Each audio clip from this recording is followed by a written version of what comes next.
ಇಲ್ಲಿಗೆ ಆಗಮಿಸಿರುವಂಥ ನಮ್ಮ ಶ್ರೀ ಶ್ರೀ ಶಿವರುದ್ರಪ್ಪ ಸ್ವಾಮೀಜಿಗಳಿಗೆ ನನ್ನ ಅನಂತ ನಮಸ್ಕಾರಗಳು. ಹಾಗೂ ವೇದಿಕೆಯಲ್ಲಿರುವ ಉಪಸ್ಥಿತರು ಎಲ್ಲ ಹಿರಿಯರಿಗೆ, ಇಲ್ಲಿ ಬಂದಿರುವಂಥ ಅಕ್ಕಂದಿರು, ಅಣ್ಣಂದಿರಿಗೆ, ನಮ್ಮ ಸಣ್ಣ ಪುಟ್ಟ ಮಕ್ಕಳೆಲ್ಲರೂ ಇದ್ದಾರೆ, ಎಲ್ಲರಿಗೂ ಸ್ವಾಗತವನ್ನು ಬಯಸ್ತೇನೆ. ಹಾಗೆ ಎಲ್ಲ ನಮ್ಮ ಸಮಾಜದ ಎಲ್ಲರಿಗೂ ಇವತ್ತಿನ ಈ ಉದ್ಘಾಟನೆ, ಈ ಭವನದ ಉದ್ಘಾಟನೆ ಏನಾಗಿದೆ ಇದರ ಅಭಿನಂದನೆಗಳನ್ನು ತಿಳಿಸೋದಕ್ಕೆ ಇಷ್ಟಪಡ್ತೀನಿ. ಈ ಒಂದು ಉದ್ಘಾಟನೆ ಆಗೋದಕ್ಕೆ ಬಹು ನಿರಂತರವಾಗಿ ನಾವು ಒಂದು 3-4 ವರ್ಷಗಳಿಂದ ಸತತವಾಗಿ ಒಂದು ಹೋರಾಟ ಥರನೇ ಅದು ಒಂದು ಯಾವುದೋ ಒಂದು ಸಾಧನೆ ಮಾಡಬೇಕಾದಾಗ ಒಂದು ಹೋರಾಟ ಇದ್ದೇ ಇರುತ್ತೆ ಅಂತ ಒಂದು ಕಾರ್ಯಕ್ರಮವನ್ನು ಮಾಡಿಕೊಂಡು ಇವತ್ತು ಈ ಸ್ಥಳಕ್ಕೆ ಬಂದಿದ್ದೀವಿ. ನಿಮ್ಮೆಲ್ಲರಲ್ಲಿ ಇಷ್ಟೊಂದು ಸಂತೋಷ, ಒಂದು ಹಸನ್ಮುಖಿಯಾಗಿ ನೀವೆಲ್ಲರೂ ನಮ್ಮನ್ನು ಇವತ್ತು ಭಾವಿಸ್ತಾ ಇರೋದಕ್ಕೆ ಕಾರಣ ಇದೊಂದು ಕಟ್ಟಡ ಉದ್ಘಾಟನೆನೇ ಇರ್ಬೋದು. ಈ ಕಟ್ಟಡ ಉದ್ಘಾಟನೆಗೆ ಬಹಳ ನಿರಂತರವಾಗಿ ನಾವು ಪ್ರಪ್ರಥಮವಾಗಿ ಅಕ್ಕ ಅವರು ಬಂದು ನಮಗೆ ಈ ರೀತಿ ನಮಗೆ ಸ್ಥಳ ಅವಕಾಶ ಬೇಕು, ನಮ್ಮ ಜನ ಜಾಸ್ತಿ ಇದ್ದಾರೆ, ತುಂಬ ಜನ 100-1000 ಜನಕ್ಕೆ ಬಂದಿದೆ ನಮ್ಮ ಸಂಸ್ಥೆಯಲ್ಲಿ. ಇಷ್ಟು ಜನ ಈ ಆಧ್ಯಾತ್ಮ ವಿಚಾರದಲ್ಲಿ ಮುಂದೆ ಹೋಗಬೇಕು ಅಂದರೆ ಅವ್ರಿಗೊಂದು ಒಳ್ಳೆ ಸ್ಥಳಾವಕಾಶ ಬೇಕು, ನೀವು ಶಾಸಕರು ಮನಸ್ಸು ಮಾಡಿದ್ರೆ ಆಗತ್ತೆ, ನಮಗಾಗಿ ಏನಾದರೂ ಒಂದು ಮಾಡಿಕೊಡಿ ಅಂತ ಹೇಳಿದಾಗ ನಾವು ಅದನ್ನು, ಯಾಕಂದರೆ ನಾವು ಅವಾಗವಾಗ ಕಾರ್ಯಕ್ರಮಕ್ಕೆ ಹೋಗ್ತಾ ಇದ್ದರಿಂದ ನಮಗೂ ಗೊತ್ತಾಗ್ತಾ ಇದ್ದು ಸ್ಥಳಾವಕಾಶ ಕಮ್ಮಿ ಇದೆ, ಜನ ಜಾಸ್ತಿ ಬರ್ತಾ ಇದ್ದಾರೆ. ಎಲ್ಲೋ ಒಂದು ಕಡೆ ರಾಜಕೀಯ ಅನ್ನೋದು ದಿನ ಆಗು ಹೋಗುಗಳನ್ನ ನಿತ್ಯದ ಕಾರ್ಯಕ್ರಮಗಳನ್ನ ಮಾಡೋ ಜೊತೆಗೆ ರಾಜಕೀಯದ ಜೊತೆಗೆ ಆಧ್ಯಾತ್ಮ ಕೂಡ ಇವತ್ತು ಒಂದು ಬಹುಮುಖ್ಯ ಅಂಶ ಜೀವನದಲ್ಲಿ ಮನುಷ್ಯನಿಗೆ. ಆ ಒಂದು ಆಧ್ಯಾತ್ಮ ಕೇಂದ್ರ ಒಂದು ಸಮಾಜವನ್ನು ಪರಿವರ್ತನೆ ಮಾಡುವಂಥ ಒಂದು ಸದ್ಭಾವನೆ ಇಟ್ಕೊಂಡಿರೋ ಒಂದು ಕೆಲಸ ಮಾಡುವಂಥ ಕೇಂದ್ರವನ್ನು ಮಾಡೋದಕ್ಕೆ ಅನುಕೂಲ ಮಾಡಿಕೊಟ್ರೆ ಏನು ನಷ್ಟ ಆಗೋದಿಲ್ಲ ನಮಗೆ ಅಂತ ಹೇಳಿ ನಾವು ಶಾಸಕರ ಹತ್ರ ಮನವಿಯನ್ನು ಕೊಟ್ಟಾಗ ಅವರು ಅದನ್ನು ಭಾಳ ಪರಿಶೀಲನೆ ಮಾಡಿ, ಯಾಕೆಂದರೆ ನಿಮಗೆಲ್ಲರಿಗೂ ಗೊತ್ತಿದೆ ಬೆಂಗಳೂರಿನ ಯಾವುದೇ ಜಾಗ ಇವತ್ತು ಯಾವುದೇ ಸರ್ಕಾರಿ ಜಾಗಗಳನ್ನ ಉಚಿತವಾಗಿ ಯಾರೂ ಕೊಡೋದಿಲ್ಲ. ಬೆಲೆ ಬಾಳುವಂಥ ಜಾಗಗಳು ಕೆಲವೇ ಕಾರ್ಯಕ್ರಮಗಳಿಗೆ ಅದನ್ನು ಉಪಯೋಗಿಸುವಂಥದ್ದಿರ್ತದೆ. ಅಂಥದ್ರಲ್ಲಿ ಒಂದು ಆಧ್ಯಾತ್ಮಿಕ ಕೇಂದ್ರಕ್ಕಾಗಿ ಕೊಡಬೇಕು ಅಂದಾಗ ಅವರು ಯೋಚನೆ ಮಾಡಿ, ಹೌದು ಇದು ಒಂದು ಒಳ್ಳೆಯ ಭಾವನೆ, ನೋಡೋಣ ಸದ್ಭಾವನೆ ಇದೆ, ಜನಗಳನ್ನ ಪರಿವರ್ತನೆ ಮಾಡೋದ್ರಲ್ಲಿ ನಮ್ಮದು ಒಂದು ಅಳಿದ ಸೇವೆ ಇರಲಿ ಅಂತ ಹೇಳಿ ಅವರು ಅದಕ್ಕೆ ಬಂದು ಸ್ಥಳಾವಕಾಶ ಎಲ್ಲಿದೆ ಜಾಗ ನಮಗೆ ಗುರುತಿಸಿ ಅದನ್ನು ಈ ಒಂದು ಜಾಗವನ್ನು ಮಾಡಿ, ಆಯಿತು ನೀವು ಮಾಡಿ ಅಂತ ಹೇಳಿ ಹರಿಯವರಿಗೆ ನನಗೆ ಪರ್ಮಿಷನ್ ಕೊಟ್ಟರು. ಇವತ್ತು ನಾನು ಅವರಿಗೆ ಎಷ್ಟು ಧನ್ಯವಾದಗಳನ್ನ ಹೇಳಿದ್ರು ಸಾಲದು. ಇವತ್ತು ನಾವು ನಮ್ಮ ಸನ್ಮಾನ್ಯ ಶ್ರೀ ಕೃಷ್ಣ ಬೈರೇಗೌಡರನ್ನ ಎಷ್ಟು ನೆನೆದರೂ ಸಾಲದು. ಈ ಸ್ಥಳದಲ್ಲಿ ನಾನು ಯಾವಾಗ ಬಂದರೂ ನಾನು ನಿಮ್ಮನ್ನು ಯಾವಾಗೂ ಹೇಳೋದು, ಈ ಸ್ಥಳ ನಿಮಿತ್ತ, ನಾವು ಮನುಷ್ಯರು ನಿಮಿತ್ತ ಮಾತ್ರವೇ, ಆದರೆ ಅದನ್ನು ಸಾಧನೆ ಮಾಡಬೇಕಾದ್ರೆ ಯಾರೋ ಒಂದು ಮೂಲ ವ್ಯಕ್ತಿ ಇರಬೇಕು. ಆ ಮೂಲ ವ್ಯಕ್ತಿನ ಶ್ರೀ ಕೃಷ್ಣ ಬೈರೇಗೌಡರು. ಅವರು ನಾನು ಸದಾ ಕೃತಜ್ಞತೆ ಆಗಿರುತ್ತೆ. ಯಾಕೆ ಅಂದರೆ ನಮ್ಮ ಒಂದು ಭಾವನೆಗೆ ಮನ್ನಣೆ ಕೊಟ್ಟು, ಆಯಿತು ನೀವಿಬ್ಬರು ಹೇಳಿದ್ದೀರಾ ಈ ಒಂದು ಕೆಲಸವನ್ನು ಮಾಡಿ ನೀವು ಅಂತ ನಮ್ಮನ್ನು ಮುಂದೆ ಇಟ್ಟು ಮಾಡಿಸಿದ್ರು. ಅವ್ರಿಗೆ ಎಷ್ಟು ಧನ್ಯವಾದಗಳು ಹೇಳಿದ್ರು ಸಾಲದು. ಅವರು ಇವತ್ತು ಉಪಸ್ಥಿತಿ ಇರಬೇಕಾಗಿತ್ತು. ನಿಮ್ಗೆಲ್ರಿಗೂ ಗೊತ್ತಿದೆ ಅವ್ರು ತುಂಬ ಬ್ಯುಸಿಯಾಗಿರೋದ್ರಿಂದ, ಕಾರಣಾಂತರ ಕೆಲಸಗಳಿಂದ ಅವ್ರು ಹೊರಗಡೆ ಇದ್ದಾರೆ. ನಾವಿಬ್ಬರು ಅವರ ಅನುಪಸ್ಥಿತಿಯಲ್ಲಿ ಅವರ ಪ್ರೆಸೆಂಟೇಷನ್ ನಾವು ಕೊಡ್ತಾ ಇದ್ದೀವಿ. ಅವರಿಗೆ ನಿಮ್ಮೆಲ್ಲರ ಆಶೀರ್ವಾದ ಯಾವಾಗೂ ಇರಬೇಕು ಅಂತಲೇ ನಾನು ಬಯಸ್ತೀನಿ. ಜೊತೆಗೆ ಇವತ್ತು ಈ ಒಂದು ಕಟ್ಟಡ ಮಾತ್ರ ಕೊಟ್ವಿ ನಾವು, ಆದರೆ ಇವಾಗ ಇದ್ರೊಳಗಡೆ ಬಂದಮೇಲೆ ನನಗೆ ಭಾಳ ಸಂತೋಷ ಆಯಿತು. ಯಾಕಂದರೆ ಇದು ಎಷ್ಟು ಚೆನ್ನಾಗಿ ಆರ್ಗನೈಸ್ ಮಾಡಿ ಎಷ್ಟು ಚೆನ್ನಾಗಿ ಕಟ್ಟಿದ್ದೀರಾ, ಯಾವುದ್ಯಾವುದೇ ಎಲ್ಲೆಲ್ಲಿರಬೇಕು ಅನ್ನೋದನ್ನು ಅಕ್ಕವರು ಅದರಿಂದ ಅಕ್ಕವರು ಪರಿಶ್ರಮ ಎಷ್ಟಿದೆ ಅಂತ ನನಗೆ ಇಲ್ಲಿ ಬಂದಮೇಲೆ ಅರ್ಥ ಆಯಿತು. ಇಷ್ಟು 100 ಜನ ಒಂದು ಜಾಗದಲ್ಲಿ ಕೂತು ಆಧ್ಯಾತ್ಮದ ಬಗ್ಗೆ, ಈಶ್ವರನ ಬಗ್ಗೆ ನಾವು ಭಾವಿಸೋದಿದೆಯಲ್ಲ, ಅದಕ್ಕೊಂದು ಸಂಕಲ್ಪ ಮಾಡಿದ್ದು ಇವತ್ತು ಸಾರ್ಥಕತೆ ಆಯಿತು ಅಂತ ನನಗೊಂದು ಬಹಳ ಆತ್ಮತೃಪ್ತಿ ಇವತ್ತು ಈ ಕಾರ್ಯಕ್ರಮದಲ್ಲಿ. ಇವತ್ತು ನಾವು ಎಲ್ಲ ಹಿರಿಯರಿದ್ದಾರೆ, ಹೆಚ್ಚಾಗಿ ನಾನು ಏನು ಹೇಳೋದು ಏನೂ ಇಲ್ಲ. ಸಮಾಜದ ಪರಿವರ್ತನೆ ಖಂಡಿತ ಆಗಬೇಕು. ಇದು ಪರಿವರ್ತನಾ ಸಭಾ ಅಂತ, ಭವನ ಅಂತ ಇನ್ನೊಬ್ಬರನ್ನು ಮಾಡೋದಲ್ಲ, ನನ್ನನ್ನು ನಾನು ಪರಿವರ್ತನೆ ಮಾಡ್ಕೋಬೇಕು. ಮೊದಲು ನನ್ನ ಪರಿವರ್ತನೆ ಆಗಬೇಕು, ನಾನು ಇನ್ನೊಬ್ಬರನ್ನ ಆಮೇಲೆ ಪರಿವರ್ತನೆ ಮಾಡಬೇಕು.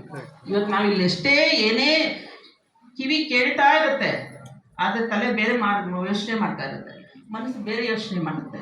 ನಾವು ಅದು ಲೌಕಿಕದಿಂದ ಬರೋದೇ ಇಲ್ಲ, ಲೌಕಿಕದ ಅರಿಷಡ್ ವರ್ಗಗಳಿಂದ ನಾವು ಹೊರಗಡೆ ಬರೋದೇ ಇಲ್ಲ. ಅಂಥವ್ರೆಲ್ಲರೂ ಇದ್ರೆ ಇಂಥವ್ರು ಒಬ್ಬರು ಎಲ್ಲ ಒಬ್ಬೊಬ್ರು ಸಿಗ್ತಾರೆ ನಮಗೆ. ನಾವು ಎಷ್ಟು ಲಕ್ಷ್ಮೀನಾರಾಯಣನ ಸೇವೆ ಮಾಡಿದ್ರು ನಮ್ಮಲ್ಲಿ ಎಲ್ಲೋ ಒಂದು ಆ ಅಲೌಕಿಕ ವಸ್ತುವಿನ ಸೆಳೆತ ಇರುತ್ತೆ. ಆ ಸೆಳೆತದಿಂದ ಈಚೆ ಬರಬೇಕು ಅನ್ನೋದೇ ಈ ಒಂದು ಕೇಂದ್ರ. ಇಂಥ ಒಂದು ಬ್ರಹ್ಮಕುಮಾರಿ ಸಮಾಜಗಳು ತುಂಬ ಕಡೆ ಇದೆ ಇವತ್ತು. ಇಲ್ಲಿ ವಯಸ್ಸಿನ ಅಂತರವಿಲ್ಲ, ಎಲ್ಲ ವಯಸ್ಸು ಹೆಣ್ಮಕ್ಕಳು ಎಲ್ಲರೂ ಬಂದು ಇಲ್ಲಿ ಸೇವೆ ಮಾಡ್ತಾರೆ. ಅದನ್ನು ನೋಡಿದ್ರೇ ಸಂತೋಷ ಆಗುತ್ತೆ. ಯಾಕಂದರೆ ಇವತ್ತು ಕ್ಲಬ್ಬು ಪಬ್ಬು ಅನ್ನೋ ಒಂದು ಸಂಸ್ಕೃತಿಯಲ್ಲಿ ಇರಬೇಕಾದ್ರೆ ಬ್ರಹ್ಮಕುಮಾರಿ ಸಮಾಜದಲ್ಲಿ ಬಂದು ತಮ್ಮನ್ನು ತಾವು ಸೇವೆಯಲ್ಲಿ ತೊಡಗಿಸ್ಕೊಳ್ಳುವಂಥದ್ದು ಇದೆಯಲ್ಲ, ಇದು ಒಂದು ಪರಿವರ್ತನೆ. ಇದೇ ಪರಿವರ್ತನೆ ಸಮಾಜದಲ್ಲಿ ಆಗಬೇಕಾಗಿರೋದು. ನಾನು ನನ್ನ ಮಗುಗೆ ಹೇಳ್ಕೊಡ್ಬೇಕಾಗಿರೋದು ಇದೆ. ಯಾಕೆಂದರೆ ಅಕ್ಕವ್ರು ಹೇಳ್ದಂಗೆ ಇವತ್ತು ಸಮಾಜದಲ್ಲಿ ದುರ್ಜನಗಳ ಒಂದು ಸಂತತಿನೇ ಬೆಳೆದು ನಿಂತಿದೆ, ಒಂದು ರಾಕ್ಷಸ ಸಂತತಿನೇ ಬೆಳೆದು ನಿಂತಿದೆ. ಗೊತ್ತಿಲ್ಲ ಕಾರಣ ಯಾರು ಅಂತ ಗೊತ್ತಿಲ್ಲ, ಆದರೆ ಅದೇ ನಡೀತಾ ಇದೆ. ಯಾರನ್ನು ನಂಬೋಂಗಿಲ್ಲ.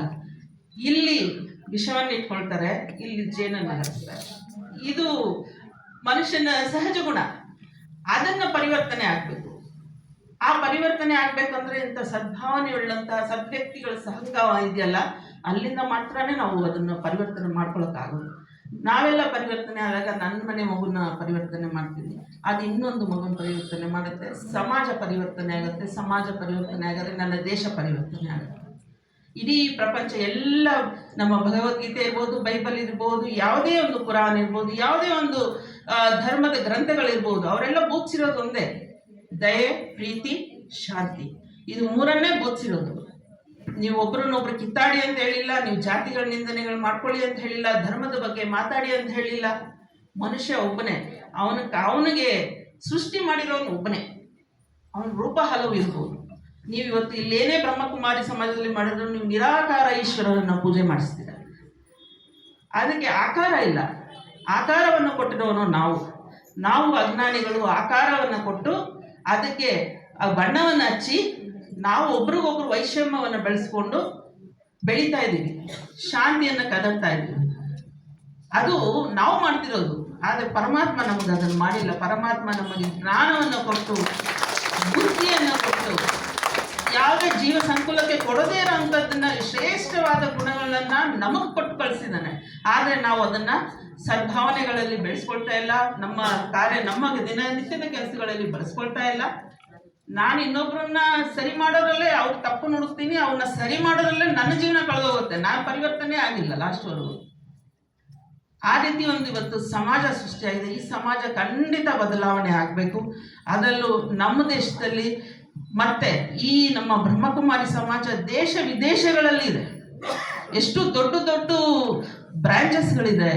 ಅಲ್ಲಿಂದ ಎಲ್ಲ ವಿದೇಶಿಯರೆಲ್ಲ ಬಂದು ಈ ಒಂದು ಸಮಾಜದಲ್ಲಿ ಸೇವೆ ಮಾಡ್ತಾ ಅವರು ತಿದ್ದುಕೊಂಡು ಪರಿವರ್ತನೆ ಮಾಡಿಕೊಂಡು ಈಶ್ವರನ ಸೇವೆಯನ್ನು ಮಾಡ್ತಾ. ಈಶ್ವರನ ಸೇವೆ ಅಂದರೆ ಏನು? ದಿನನಿತ್ಯ ಎದ್ದು ಪೂಜೆ ಮಾಡೋದು, ಮಂತ್ರ ಹೇಳೋದು ಅಲ್ಲ. ನಾನು ಮಾಡೋ ಕೆಲಸ, ಪ್ರತಿಯೊಂದು ಕೆಲಸ ಅವನಿಗೆ ಅರ್ಪಣೆ ಆಗುತ್ತೆ. ಇವತ್ತು ನಾನು ಇದನ್ನು ಮಾಡಿದ್ರೆ ನಾನು ನಿಮಿತ್ತ ಮಾತ್ರ, ನಾನೇನು ಅಲ್ಲ. ಇದು ಯಾರು ಶಾಶ್ವತ ಅಲ್ಲ, ಇದು ಯಾರದು ಅಲ್ಲ, ಯಾರ ಸೊತ್ತು ಅಲ್ಲ, ಅದು ಅವನ ಸೊತ್ತು. ಅವನು ಕೊಡಬೇಕು ಅಂದರೆ ಮಾತ್ರ ಕೊಡೋಕ್ಕಾಗೋದು. ಎಷ್ಟೋ ಅಕ್ಕ, ಪರಿಮಳ ಅಕ್ಕ ಎಲ್ಲ ಬಂದಾಗ ನಾನು ಹೇಳ್ತಾ ಇದ್ದೆ, ಅಕ್ಕ ಆ ಒಂದು ದಿನ ನಿಶ್ಚಿತ ಇರುತ್ತೆ, ಆ ನಿಶ್ಚಿತ ದಿನ ನಿಮ್ಗೆ ಸಿಗತ್ತೆ. ಅದು ಅಲ್ಲಿವರೆಗೂ ನಾನೇನು ಮಾಡಿದ್ರು ಸಿಗೋದಿಲ್ಲ. ಎಲ್ಲವನ್ನು ಅವನು ಬರೆದಿದ್ದಾನೆ. ಅವನು ಆ ದಿನ ಆ ನಿಮಿಷ ಅದು ನಿನಗೆ ಸೇರಬೇಕು ಅಂದರೆ ಮಾತ್ರ ಸೇರುತ್ತೆ, ಇಲ್ಲಾಂದರೆ ಸೇರೋದಿಲ್ಲ. ಎಲ್ಲವೂ ಅವನದು. ಅದನ್ನು ನಾನು ಹಂಚೋದಿದೆಯಲ್ಲ, ಅದು ನನ್ನ ಕೈಲಿ ಮಾಡಿಸ್ತಾನೆ ಅಷ್ಟೇ. ನಾನು ನಿಮಿತ್ತ ಮಾತ್ರ. ಎಲ್ಲರೂ ನಿಮಿತ್ತ ಮಾತ್ರನೇ, ಕ್ಷಣಿಕ. ಎಲ್ಲ ವಯಸ್ಸಾದರೂ ಇದ್ದೀವಿ, ವಯಸ್ಸಿರೋರು ಇದ್ದೀವಿ, ಮಾತಾಡ್ತಾ ಇದ್ದೀವಿ. ಇನ್ನೊಂದು ನಿಮಿಷ ಇರ್ತೀನೋ ಇಲ್ವೋ ನಾವು.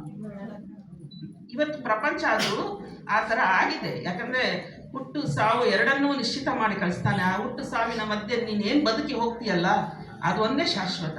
ಗುರುಗಳು ಹೇಳ್ತಾ ಇದ್ರಿ, ಈಗ ನೀವು ಮಾಡಿರೋದು ಇವತ್ತು ಮಾತಿಲ್ಲ, ಕೆಲಸ ಶಾಶ್ವತ ಆಗಿದಂತೆ. ಮಾತಿಗಿಂತ ಕೃತಿ ಮುಖ್ಯ.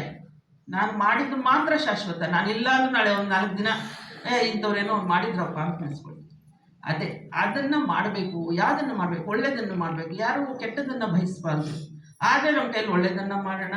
ಇಲ್ಲ ಅಂದರೆ ನಮ್ಮ ದೈವ ನಿರ್ಣಯ ಏನಿದೆ ಅಂತ ಹೇಳಿ ನನ್ನ ಮನಸ್ಸಲ್ಲಿ ನಾನು ಅಂದ್ಕೊಂಡು ನೆಮ್ಮದಿಯಾಗಿರೋಣ. ಇನ್ನೊಬ್ಬರು ನೆಮ್ಮದಿಯಾಗಿ ಬದುಕೋಗ್ಬಿಡೋಗ್ಬೇಕು, ನಾವು ನೆಮ್ಮದಿಯಾಗಿರ್ಬೇಕು ಅಂತ ಒಂದು ಸದ್ಭಾವನೆಯನ್ನು ಹೇಳ್ಕೊಡುವಂಥ, ಶಾಂತಿಯನ್ನು ಈ ಪ್ರಪಂಚದಲ್ಲಿ ತುಂಬಬೇಕು ಅನ್ನೋ ಒಂದು ಸತ್ಕಾರ್ಯವನ್ನು ದೇಶ ವಿದೇಶಗಳಲ್ಲಿ ಇಷ್ಟು ಸಾವಿರಾರು ಜನ ಮಾಡ್ತಾ ಇರೋದು ಬ್ರಹ್ಮಕುಮಾರಿ ಸಮಾಜದಲ್ಲಿ.